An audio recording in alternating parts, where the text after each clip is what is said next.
At ya yandırmamışım çıkmaz yanıma maşın olur. Elma sarılan da gətirmişim. Aşkım buyur hikmətində olsun. Ruzi zəm pəs.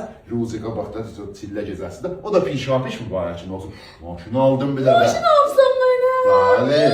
Apar sür. Ama sen pulun yok idi. Allah'a tapşır. Sen rahat et. Apar sür. Atdan diyor da otomatik. Süt dız geç. Aha dünənəsən sən dedin mən pulum yoxdur. Bir şarkı gülə almıram. Daha başı padişahı qol. Sen Allah'ın işi. Sen istifade belə bax.